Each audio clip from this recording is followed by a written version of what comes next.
Gee, that's really a tough one. A lot of them. How many times have I had a first day? I got, who knows? But I don't know. A lot of them. A lot of first days. And yes, I still get nervous.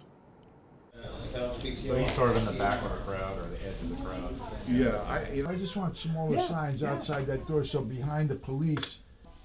I think I first wanted to be a director when I was like, I didn't know what a director was, but when I was very young and I was going to movies, Hitchcock was big.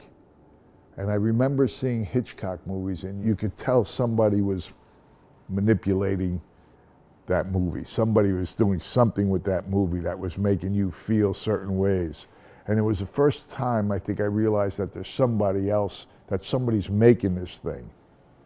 One of my earlier jobs was in an ad agency. I was doing print ads, and then I was doing storyboards for commercials, you know. When I started to do commercials, what I put on the board never came out the way I saw it. I realized I had to learn the decisions that were made between putting it on paper to it being on film, and I set out to do that. Is there any other presence of any others, any news, something lights, or just Headlights. Car lights. Car lights. Let So me they finish. put car lights. Gonna Okay. be car lights, as many car lights I'd as you been want around. doing commercials for 25 years, a long time. And I had done 2 movies within that period. And when I did the second movie and came back from the second movie, I wasn't able to reestablish my commercial career again.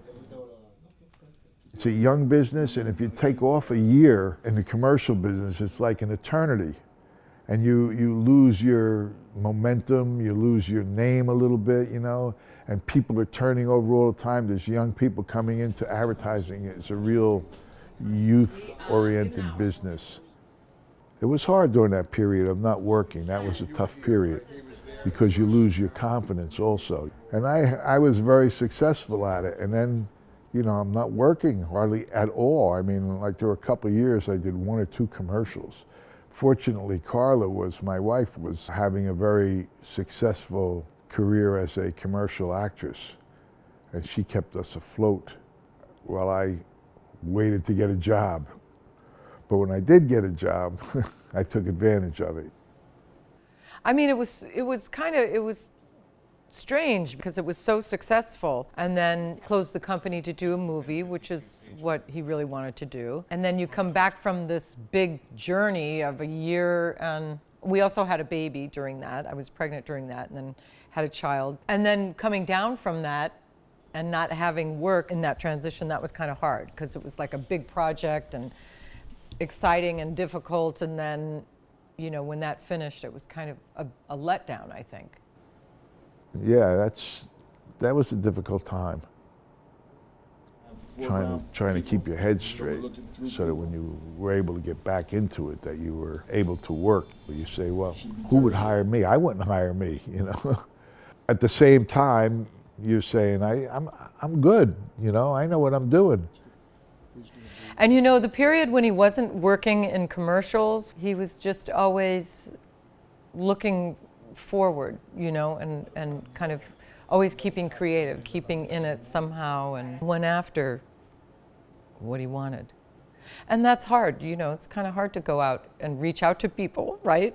I mean, that's kind of a scary thing when you never really had to do that. Do you know, I mean, I don't know, did you? No. No, so yeah, to have to go and kind of sell yourself is hard, but you did a beautiful job. Thank you, Carl. You did a beautiful job. I went to see a friend of mine who was the executive producer on Homicide. Before he was an executive producer on that, he was a key grip, and I used to use him, and he's a very loyal man. And I went and I said, you know, I should be able to do television. So he gave me a chance on Homicide to do a Homicide.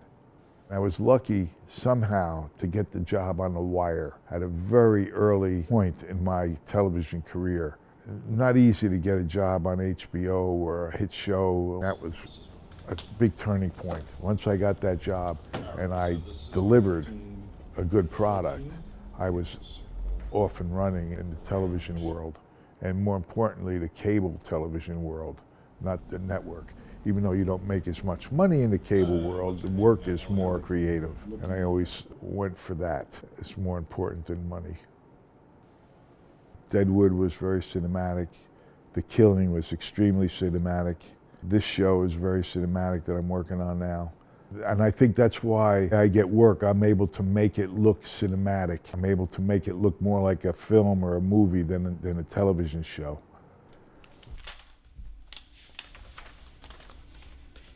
And they don't quite know their lines?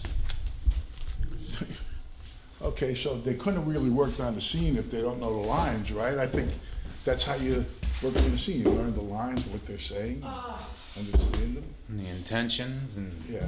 as if. And But in television, they get bad habits. My wife won't let me stop working, is the truth. I want to stop working, but she won't let me. No. No, I've been talking about lately retiring, but I keep getting these jobs and I keep, I do them and I kind of say, what else would I do? It's kind of fun.